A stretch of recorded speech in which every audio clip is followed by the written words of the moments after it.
Hello everyone, this is Akshata S, Department of Commerce, GFGC Gauri Bidnuru. In the previous video, we've discussed about the meaning, that is underwriting agreement andre enu, underwriters andre yaru, underwriting commission andre enu, and advantages of underwriting.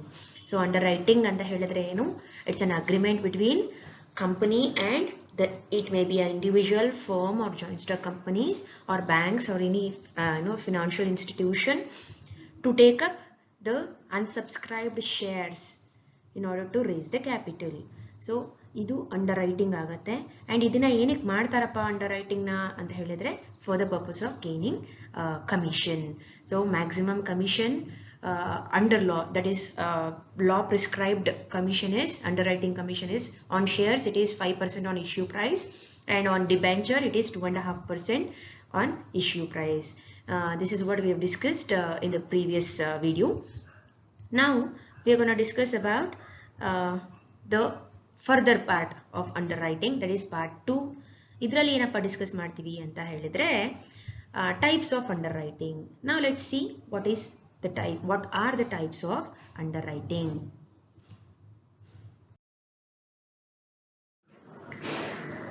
Types of underwriting. So ಯಾವ್ದಿದೆ types ಅಂತ ಹೇಳಿದ್ರೆ it is majorly classified into two. ಏನಪ್ಪ ಯಾವ್ದಪ್ಪ ಅಂತ ಹೇಳಿದ್ರೆ ಒಂದು on the basis of shares underwritten, and the second classification is on the basis of liability of underwriters. On the basis of number of shares underwritten, again it is classified into complete underwriting and partial underwriting.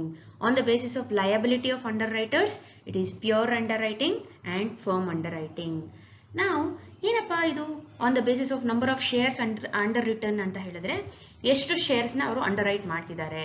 So are they underwriting complete share capital ಅಂದ್ರೆ complete ಏನ್ float ಮಾಡಿದಾರಲ್ಲ, share issue ಮಾಡಿದಾರ ಅಷ್ಟುನು ಅವರು under right ಮಾಡ್ತಿದಾರಾ ಅಥವಾ ಸ್ವಲ್ಪ under right ಮಾಡ್ತಿದಾರಾ ಅಂತ. So number of shares underwritten ಅಂತ ಹೇಳಿದ್ರೆ if in case public company have issued 50,000 shares of rupees 10 each ಅಂತ ಹೇಳಿದ್ರೆ if the underwriting agreement is for entire shares, that is 50,000 shares, ಅವಾಗ ಅದನ್ನ ನಾವು number of shares underwritten ಅಂತ ಕರಿತೀವಿ. So ಅದರ ಬಗ್ಗೆ in detail ಆಗಿ we'll discuss in the next slide. On the basis of number of shares or debentures underwritten. So as I said, number of shares ಅಥವಾ number of debentures underwritten ಅಂದರೆ ಏನರ್ಥ?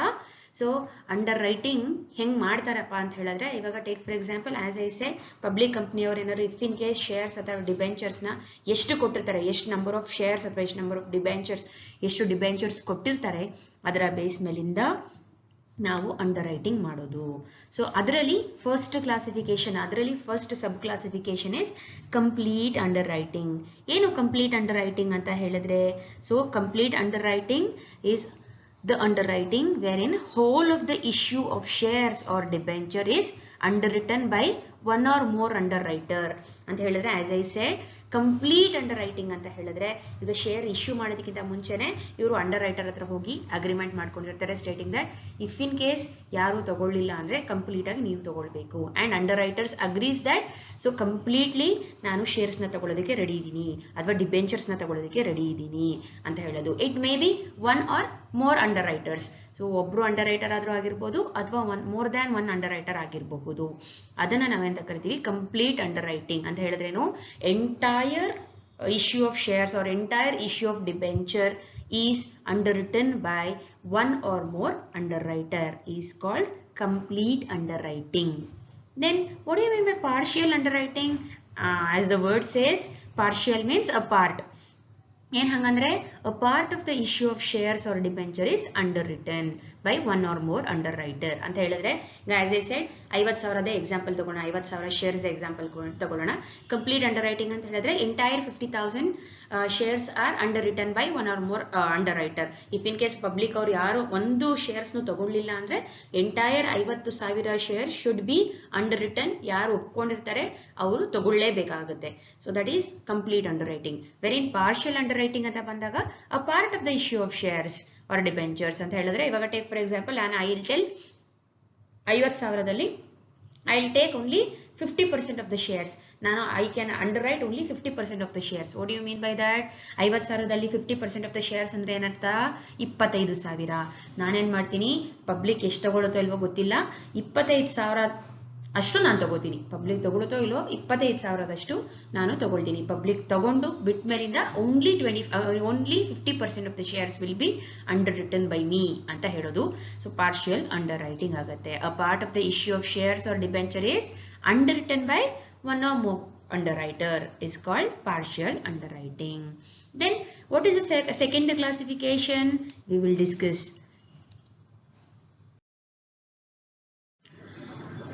On the basis of liability of the underwriter. ಏನು liability ಅಂದ್ರೆ, so on the basis of liability of the under writers ಅಂತ ಹೇಳಿದ್ರೆ ಅವರ liability ಏನು, ಏನು ಲಯಬಿಲಿಟಿ ಇದೆ ಅವರಿಗೆ ಅಂಡರ್ ರೈಟ್ ಮಾಡೋದಕ್ಕೆ, ಅದರ ಬೇಸಿಸ್ ಮೇಲೆ ನಾವು ಇಲ್ಲಿ ಅಂಡರ್ ರೈಟಿಂಗ್ ಮಾಡ್ತೀವಿ. ಎರಡು ಕ್ಲಾಸಿಫಿಕೇಶನ್ ಇದೆ. ಯಾವ್ದಾದಪ್ಪ ಎರಡು ಕ್ಲಾಸಿಫಿಕೇಶನ್ ಅಂತ ಹೇಳಿದ್ರೆ pure or open under writing and firm underwriting ಅಂತ ಇದೆ. ಏನು pure or open underwriting ಅಂತ ಹೇಳಿದ್ರೆ, ಇಲ್ಲಿ under writer or under writers agrees to take up shares or debentures of the company only when the shares or debentures underwritten by them is not fully subscribed by the public. ಹಂಗಂದ್ರೆ ಏನರ್ಥ, ಏನ್ ಹಂಗಾಯ್ತು? So ಇಲ್ಲಿ ಏನ್ ಹೇಳ್ತಾರೆ, underwriter ಅಥವಾ underwriters who agrees to take up the shares, ಅವರು agree ಮಾಡ್ತಾರೆ shares ನ ಮತ್ತೆ ಡಿಬೆಂಚರ್ಸ್ ತಗೊಳ್ಳೋದಕ್ಕೆ. ಯಾವಾಗ? Only when the shares or debentures underwritten by them is not fully subscribed by the public ಅಂತ ಹೇಳಿದ್ರೆ, ಯಾವ ಶೇರ್ಸ್ ಅವ್ರು ಅಂಡರ್ ರಿಟನ್ ಮಾಡಿರ್ತಾರೆ ಅದನ್ನ ಇಫ್ ಇನ್ ಕೇಸ್ ಪಬ್ಲಿಕ್ ತಗೊಳ್ಳಿಲ್ಲ ಅಂತ ಪಕ್ಷದಲ್ಲಿ ಮಾತ್ರನೇ ಅವರು ಸಬ್ಸ್ಕ್ರೈಬ್ ಮಾಡ್ತಾರೆ. ಅಂದ್ರೇನು? So underwriter will take the shares and debentures, ಅವರು ಶೇರ್ಸ್ ಡಿಬೆಂಚರ್ಸ್ ನ ತಗೋತಾರೆ ಕಂಪನಿದು. ಯಾವಾಗ? Only when. ಇದನ್ನ ತುಂಬಾ important. I am just stressing on it. The reason is that is very important part there.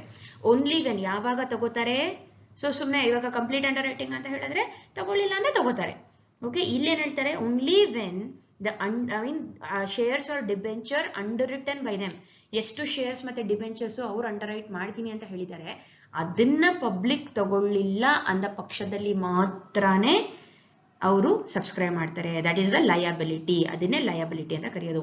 I am liable to take up shares if whatever is underwritten by me is not subscribed by the public. ಅಂದ್ರೆ ಏನರ್ಥ? ನಾನು ಯಾವ shares ನಾನು under right ಮಾಡ್ತೀನಿ ಅಂತ ಹೇಳಿದೀನೋ ಆ shares ನ public ತಗೊಳ್ಳಿಲ್ಲ ಅಂದ್ರೆ ಮಾತ್ರನೇ ನಾನು ತಗೊಳ್ತೀನಿ ಅಂತ ಹೇಳೋದನ್ನ pure or open underwriting ಅಂತ ಕರೀತಾರೆ. Hope you have understood.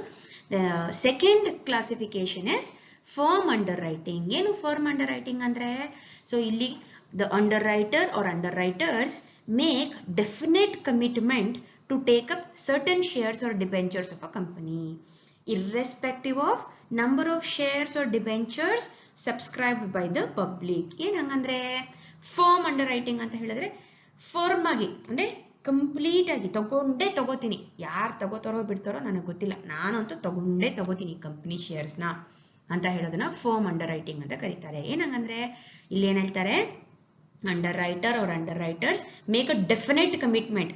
ಇಲ್ಲ, ನಾನು ಇಷ್ಟು ಶೇರ್ಸ್ ನ ತಗೋತೀನಿ, whether it is subscribe by the public or not, ನಾನು ಇಷ್ಟು ಶೇರ್ಸ್ ನ ತಗೋತೀನಿ. ವೆರಿ ಪ್ಯೂರ್ ಅಥವಾ ಓಪನ್ ಅಂಡರ್ ರೈಟಿಂಗ್ ಅಲ್ಲಿ ಏನಾಗುತ್ತೆ, ನಾನು ಇಷ್ಟು ಅಂಡರ್ ರೈಟ್ ಮಾಡ್ತೀನಿ, ಇಷ್ಟರಲ್ಲಿ ಏನಾದ್ರೂ ಪಬ್ಲಿಕ್ ತಗೊಳ್ಳಿಲ್ಲ ಅಂತ ಹೇಳಿದ್ರೆ then I will take that ಅಂತ ಹೇಳೋದನ್ನ ಓಪನ್ ಅಂಡರ್ ರೈಟಿಂಗ್ ಅಂತ ಕರಿತೀವಿ. ಫರ್ಮ್ ಅಂಡರ್ ರೈಟಿಂಗ್ ಅಂದ್ರೆ ಏನು? Definite commitment. ಇಲ್ಲ, ಡೆಫಿನೆಟ್ಲಿ ನಾನು ತಗೋತೀನಿ ಇಷ್ಟು shares. So definite commitment to take up certain shares or debentures of a company. ಈಗ 50,000ದಲ್ಲಿ 10,000 ನಾನು ತಗೋತೀನಿ ಅಂತ ಹೇಳೋದನ್ನ ಫರ್ಮ್ ಅಂಡರ್ ರೈಟಿಂಗ್. ಅವ್ರು ಜನ ತಗೊಳ್ದೇ ಇರ್ಲಿ, 10,000 ಶೇರ್ಸ್ ನಾನು ತಗೋತೀನಿ ಅಂತ ಹೇಳೋದು. Irrespective of number of shares or debenture subscribe by the public. ಅವ್ರು ಎಷ್ಟಾದ್ರೂ ಸಬ್ಸ್ಕ್ರೈಬ್ ಮಾಡ್ಲಿ ಪಬ್ಲಿಕ್, ನಾನಂತೂ 10,000 ಶೇರ್ಸ್ ತಗೋತೀನಿ ಅಂತ. ಎಕ್ಸಾಂಪಲ್ ಅಲ್ಲಿ 10,000 ಶೇರ್ಸ್ ಅಂತ ಹೇಳ್ತಾ ಇದೀನಿ. ಸೊ ಇಲ್ಲೇನಾಯ್ತು, definite commitment. Firm underwriting ಅಂತ ಹೇಳಿದ್ರೆ definite commitment to take up the shares irrespective of number of shares or debentures subscribed by the public. ಈ ಎರಡು ಪಾಯಿಂಟ್ ಜ್ಞಾಪಕ ಮಾಡ್ಕೋಬೇಕು. Definite commitment and irrespective of number of shares subscribed by the public. Wherein pure ಅಥವಾ open underwriting ಅಲ್ಲಿ ಏನಾಗತ್ತಪ್ಪ ಅಂತ ಹೇಳಿದ್ರೆ ಇಲ್ಲಿ ಏನಾಗುತ್ತೆ, so they will take up the shares or debentures of a company only when, you have to concentrate on that particular part, only when the shares or debentures is underwritten by them, is not fully subscribed by the public.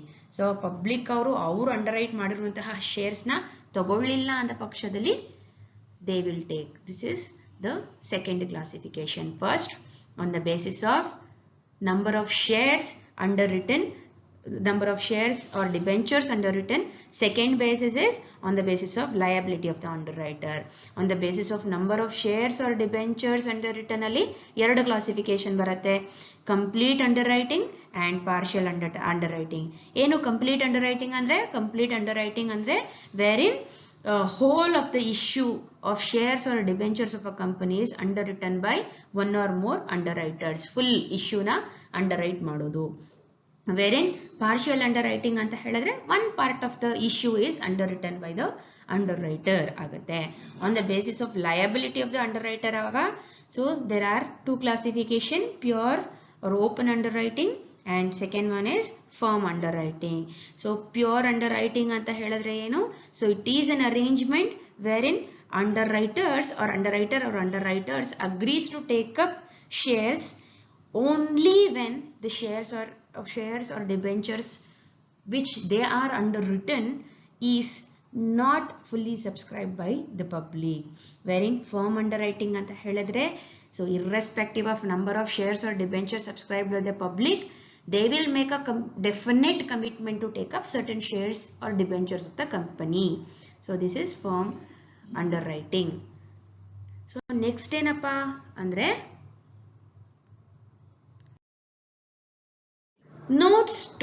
notes to firm underwriting. ಏನು notes to firm underwriting ಅಂತ ಹೇಳಿದ್ರೆ, firm underwriting ಗೆ certain key points we have, ಅಂದ್ರೆ certain features we have. So firm underwriting ಅಂದ್ರೆ ಏನು ಅಂತ ಗೊತ್ತಾಗಿದೆ. So firm underwriting ಗೆ ಎರಡು major feature we have. First feature is, if the shares or debentures are not fully subscribed or oversubscribed, if the shares or debentures are fully subscribed or oversubscribed ಆಗಿದ್ರೆ, the underwriters are required to take up the shares or debentures which they agree to take up under firm underwriting agreement. ಏನ್ ಹಂಗಂದ್ರೆ, firm underwriting agreement ಅಂತ ಹೇಳಿದ್ರೆ,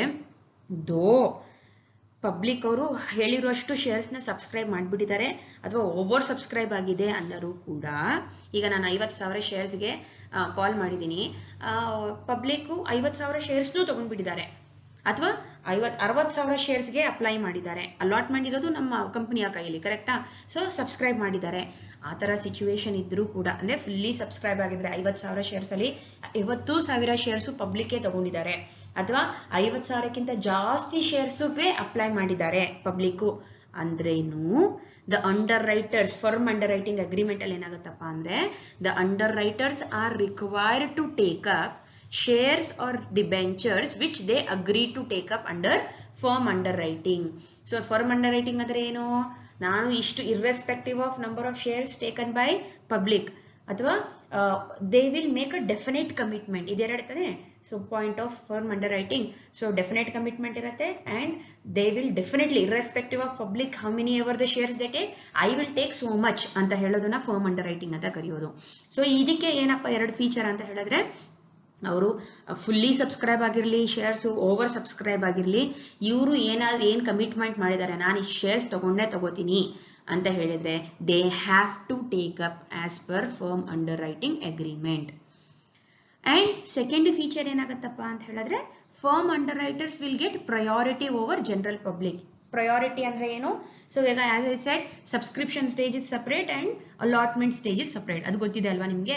so subscribe ಮಾಡೋದಕ್ಕೆ ನಾವು option ಕೊಡ್ತೀವಿ, and allotment ಮಾಡಬೇಕಾದ್ರೆ ಒಂದ್ಸಲ ಸಬ್ಸ್ಕ್ರೈಬ್ ಆದ್ಮೇಲಿಂದ ಶೇರ್ಸ್ ಅಲಾಟ್ಮೆಂಟ್ ಆಗುತ್ತೆ. So first call, second call, final call ಅಂತೆಲ್ಲ ಕರೆದು then we start allotting. This we have studied in the previous classes. ಇಲ್ಲೇನಾಗತ್ತಪ್ಪ ಅಂದ್ರೆ, ಫಸ್ಟ್ ಫೀಚರ್ ಇಸ್, ಜನ ಅಷ್ಟು ಶೇರ್ಸ್ನ, ಅಂದ್ರೆ ಪಬ್ಲಿಕ್ ಅಷ್ಟು ಶೇರ್ಸ್ನ ಸಬ್ಸ್ಕ್ರೈಬ್ ಮಾಡಿರಲಿ ಕಂಪನಿದು, ಅಥವಾ ಜಾಸ್ತಿ ಸಬ್ಸ್ಕ್ರೈಬ್ ಮಾಡಿರಲಿ ತೊಂದರೆ ಇಲ್ಲ. ಸಬ್ಸ್ಕ್ರೈಬ್ ಮಾಡೋದು ಅಂತ ಹೇಳಿದ್ರೆ ಅಪ್ಲೈ ಮಾಡೋದು ಅಂತ ಅರ್ಥ. ಸೊ ಅಷ್ಟು ಶೇರ್ಸ್ನ ಸಬ್ಸ್ಕ್ರೈಬ್ ಮಾಡಿರ್ಬೋದು ಅಥವಾ ಜಾಸ್ತಿ ಸಬ್ಸ್ಕ್ರೈಬ್ ಮಾಡಿರ್ಬೋದು. ಆದರೆ as per firm underwriting agreement, the underwriter must take up how many ever the shares they have quoted. ಅಂದ್ರೆ ನಾನು ಇಷ್ಟು ಶೇರ್ಸ್ ತಗೋತೀನಿ ಅಂತ ಹೇಳಿದ್ರೆ ಅಷ್ಟು ಶೇರ್ಸ್ ನ ತಗೊಳ್ಬೇಕು. ಸೊ ಅದು ಒಂದು. ಸೆಕೆಂಡ್ ಒನ್ ಏನ firm under writer will get priority over general public ಅಂತ ಹೇಳಿದ್ರೆ ಏನರ್ಥ? So they will get priority over general public in allotment of shares ಅಂತ ಹೇಳ್ತಾರೆ. ಶೇರ್ ಅಲಾಟ್ಮೆಂಟ್ ಆಗುವಾಗ ಇವ್ರು ಕಂಪಲ್ಸರಿ ನಾನು ತಗೊಳ್ತೀನಿ ಅಂತ ಹೇಳಿದಾರಲ್ಲ, ಇವ್ರು ಅಪ್ಲೈ ಮಾಡಿರ್ತಾರೆ, ಇವ್ರದ್ದು obligation, they have to take it. ಅವ್ರಿಗೇನು ಪ್ರಯಾರಿಟಿ ಸಿಗುತ್ತಪ್ಪ ಓವರ್ ಜನರಲ್ ಪಬ್ಲಿಕ್ ಅಂತ ಹೇಳಿದ್ರೆ, they will get priority in the allotment of shares. ಕಂಪನಿಯಲ್ಲಿ ಅಲಾಟ್ಮೆಂಟ್ಸ್ ಇವರಿಗೆ ಪ್ರಯಾರಿಟಿ ಸಿಗುತ್ತೆ ರಾದರ್ ದನ್ ಪಬ್ಲಿಕ್ಗೆ. ಅಂದ್ರೆ ಏನರ್ಥ? ಪಬ್ಲಿಕ್ಗೆ ಶೇರ್ಸ್ ನ ಅಲಾಟ್ ಮಾಡೋಕ್ಕಿಂತ ಮುಂಚೆ ಫಾರ್ಮ್ ಅಂಡರ್ ರೈಟರ್ಗೆ ಶೇರ್ಸ್ ನ ಅಲಾಟ್ ಮಾಡ್ತಾರೆ, ಅದಾದ್ಮೇಲೆ ಉಳಿದಿರೋ ಶೇರ್ಸ್ ನ ಪಬ್ಲಿಕ್ಗೆ ಅಲಾಟ್ ಮಾಡ್ತಾರೆ. ಸೊ ದಿಸ್ ಇಸ್ ಏನಪ್ಪ 2 notes to firm underwriting. Firm underwriting ಅಲ್ಲಿ 2 ನೋಟು. ಒಂದು ಅವರು ಏನು ಕಂಪನಿಯವ್ರದ್ದು ಶೇರ್ಸ್ ಫುಲ್ಲಿ ಸಬ್ಸ್ಕ್ರೈಬ್ ಆಗಿರಲಿ ಅಥವಾ ಓವರ್ ಸಬ್ಸ್ಕ್ರೈಬ್ ಆಗಿರಲಿ, ಇವ್ರು ಏನು ಕಮಿಟ್ಮೆಂಟ್ ಹಾಕೊಂಡಿದ್ದಾರೆ, definite commitment, so many number of shares I will take ಅಂತ, that part they have to undertake as per the agreement, that is firm underwriting agreement. Second one is firm underwriters will get priority over general public on what? On allotment of shares if it is oversubscribed. Over ಆಗಿಬಿಟ್ಟಿದ್ರೆ, ಇವಾಗ take for example 50,000 shares, 50,000 ಶೇರ್ಸ್ನ 60,000 subscribe ಆಗಿದೆ. And firm underwriting ಅಲ್ಲಿ ಏನಾಯ್ತು, firm under writers ಹೇಳ್ತಾರೆ ನಾನು 10,000 shares ತಗೊಳ್ತೀನಿ ಅಂದಾಗ ಅಲಾಟ್ಮೆಂಟ್ ಮಾಡಬೇಕಾದ್ರೆ ಓವರ್ ಸಬ್ಸ್ಕ್ರಿಪ್ಷನ್ ಆಗಿದೆ, 50,000ನೇ ಬೇಕಿದ್ದು, ನಂಗೆ 60,000 ಆಗಿದೆ, ಇವ್ರು 10,000 ತಗೋತೀನಿ ಅಂತ ಹೇಳಿದ್ದಾರೆ.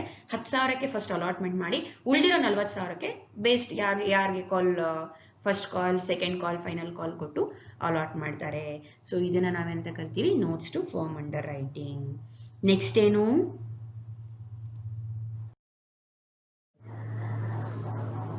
The next concept is marked and unmarked application. ಏನು marked application and unmarked application ಅಂದ್ರೆ, ಇವಾಗ ಹೇಳಿದೆ ಶೇರ್ಸ್ ನ ಅಪ್ಲೈ ಮಾಡ್ಬೇಕಾದ್ರೆ there should be one format, ಕರೆಕ್ಟಾ? ಸುಮ್ಮನೆ ನನಗೆ ಶೇರ್ಸ್ ಬೇಕು ಅಂತ ಹೇಳೋದು ಬಾಯಲ್ಲಿ ಹೇಳೋದಕ್ಕಾಗಲ್ಲ, it can't be oral. So we have to apply for. ಇವಾಗ ಹೇಗೆ ನಾವು ಬೇರೆ ಬೇರೆ ಕೋರ್ಸ್ಗೆಲ್ಲ ಒಂದು ಅಪ್ಲಿಕೇಶನ್ ತಗೊಂಡು ಅಪ್ಲೈ ಮಾಡ್ತೀವೋ ಹಾಗೇನೆ ಶೇರ್ಸ್ನ ಕೂಡ ಅಪ್ಲೈ ಮಾಡಬೇಕಾಗತ್ತೆ. ಇಲ್ಲಿ ಮಾರ್ಕ್ಡ್ ಅಂಡ್ ಅನ್ಮಾರ್ಕ್ಡ್ ಅಪ್ಲಿಕೇಶನ್ ಅಂತ ಬಂದಾಗ ಇಲ್ಲಿ ಏನಾಗತ್ತಪ್ಪ ಅಂತ ಹೇಳಿದ್ರೆ, ಮಾರ್ಕ್ಡ್ ಅಪ್ಲಿಕೇಶನ್ ಅಂದ್ರೆ ಏನು? The application received by the company bearing a official stamp of the individual under writer or respective underwriters are called marked application. So ಇಲ್ಲಿ ಏನಾಗುತ್ತೆ, ಸೊ ಅಪ್ಲಿಕೇಶನ್, ಶೇರ್ ಅಪ್ಲಿಕೇಶನ್ಸ್ ನಾವು ತಗೊಂಡು ಅದರಲ್ಲಿ ಏನಾದರೂ ಈ ಪರ್ಟಿಕ್ಯುಲರ್ ಅಂಡರ್ ರೈಟರ್ ಇರ್ತಾರಲ್ಲ, ಅಂಡರ್ ರೈಟರ್ದು ಒಂದು ಅಫಿಷಿಯಲ್ ಸ್ಟಾಂಪ್ ಇರುತ್ತೆ. ಸೊ ಅಫಿಷಿಯಲ್ ಸ್ಟ್ಯಾಂಪ್ನ ಅಂಡರ್ ರೈಟಿಂಗ್ ಅಪ್ಲಿಕೇಶನ್ ಮೇಲೆ ಹಾಕಿದ್ರೆ ಅದನ್ನ ಮಾರ್ಕ್ಡ್ ಅಪ್ಲಿಕೇಶನ್. ಆ ಅಪ್ಲಿಕೇಶನ್ ಮೇಲೆ ಒಂದು ಮಾರ್ಕ್ ಹಾಕಿರ್ತಾರೆ. ಅಂದ್ರೆ ಏನರ್ಥ, ಇವಾಗ take for example A company limited is ready to underwrite this particular company shares ಅಂತ ಹೇಳಿದ್ರೆ, ಆ ಟೈಮಲ್ಲಿ ಏನಾಗತ್ತಪ್ಪ ಅಂತ ಹೇಳಿದ್ರೆ, ಇವರು ಎ ಕಂಪನಿಯವರು ಅವರ ಅಫಿಷಿಯಲ್ ಸ್ಟ್ಯಾಂಪ್ನ ಆ ಪರ್ಟಿಕ್ಯುಲರ್ ಶೇರ್ ಅಪ್ಲಿಕೇಶನ್ ಮೇಲೆ ಹಾಕ್ತಾರೆ. ಅದನ್ನ ನಾವೆಂತ ಕರಿತೀವಿ? The application received by the company bearing the official stamp of the individual underwriter or respective underwriters are called marked application. ಒಂದು ಅಪ್ಲಿಕೇಶನ್ ಒಂದು ಮಾರ್ಕ್ ಇರುತ್ತೆ. ಏನ್ ಮಾರ್ಕ್ ಇರುತ್ತೆ? Official stamp of underwriter. It may be individual underwriter or it may be company underwriter. ಅವ್ರದ್ದೊಂದು official stamp ಇರುತ್ತೆ. ಅವಾಗ ಕಂಪನಿಗೆ ಗೊತ್ತಾಗುತ್ತೆ ದಟ್ ಸೊ ಈ ಪರ್ಟಿಕ್ಯುಲರ್ ಅಂಡರ್ ರೈಟರ್ದೇ ಈ ಪರ್ಟಿಕ್ಯುಲರ್ ಅಪ್ಲಿಕೇಶನ್, ಈ application is related to this particular underwriter ಅಂತ ಗೊತ್ತಾಗುತ್ತೆ. So that is marked application.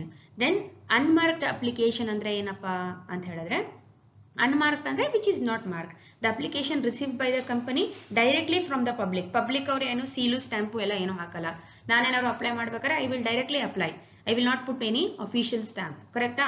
ಅದೇನೆ ಯಾರು ಅಂಡರ್ ರೈಟರ್ ಕಂಪನಿಯವರೇ ಟೈ ಅಪ್ ಮಾಡ್ಕೊಂಡಿದ್ರೆ ಅಂಡರ್ ರೈಟಿಂಗ್ಗೆ, ಅಂದ್ರೆ ಅಂಡರ್ ರೈಟರ್ ಜೊತೆಗೆ ನೀವು ಪಬ್ಲಿಕ್ ಏನಾದ್ರು ತಗೊಳ್ಳಿಲ್ಲ ಅಂತ ಹೇಳಿದ್ರೆ ನೀವು ತಗೋಬೇಕಾಗತ್ತೆ ನನ್ನ ಶೇರ್ಸ್ ಅಂದಾಗ, ಸೊ ಇವ್ರು ಏನ್ ಮಾಡ್ತಾರೆ, underwriters will apply for the shares with their official stamp.